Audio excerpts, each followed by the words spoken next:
Welcome to the segment where we honor the diversity of the people in our community, people like us.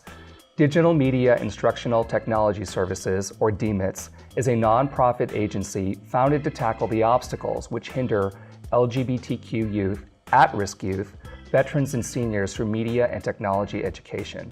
To discuss these programs, I'm fortunate to have with me co-founder and CEO Ron Tate and board chair Candace Petty. Ron and Candace, welcome to Outlook Video. Thank you. So let me ask you, what is it that a pupil would expect to learn coming to DMITS or DMITS? They're going to learn a whole lot of stuff that's going to give them an opportunity to broaden their perspective in technology. The concept is centered around helping them in areas that they're weakest. We have a curriculum that we're going to follow. Okay. And that curriculum has a beginning, which is Microsoft Office. To be more specific, Microsoft Word. Okay. So that's what we're going to start off with. So talk to me, Candace, where you guys got together and you're actually trying to teach some life skills that Ron referred to. What life skills are you trying to expose young people and people who are at risk? Well, ideally, it would enable people that are in underserved communities to use technology, not just the computer, not just programs, but social media and different devices nowadays that people can't even imagine they lived without, an iPhone, right, an iPad, and take those and give themselves a voice. What I always tell people is the young gay male student who is constantly suffering from bullying by various classmates on Facebook can also learn how to use the internet and other social media sites to find a community of support, to find how to better himself, to find other ways for it to not be a hindrance, but to help him. So if I understand it, Ron, you're trying to create a community of support for people who don't typically get that.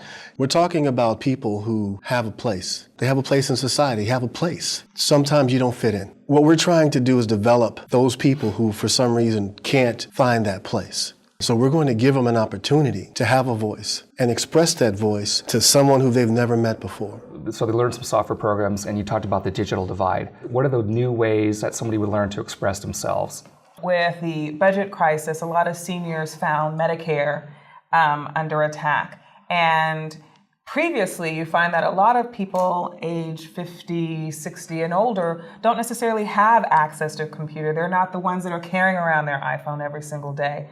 But in order to be able to voice their concerns and voice their opinions, rather than writing a letter and sending it through snail mail, our services would enable them to learn how to use the internet so that they can send an electronic email to their congressperson, or that they can sign an online petition so that they can have a voice too.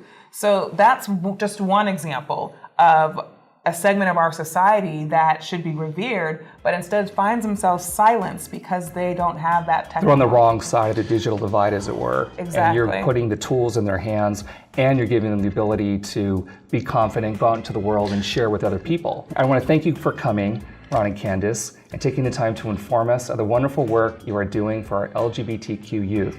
To find out more information about Digital Media Instructional Technology Services and how to register for classes, please point your web browser to dmits.org. Coming up next, Raymond Donald Hong brings us the Skinny on Skinny Fat the Movie. You're watching Outlook Video.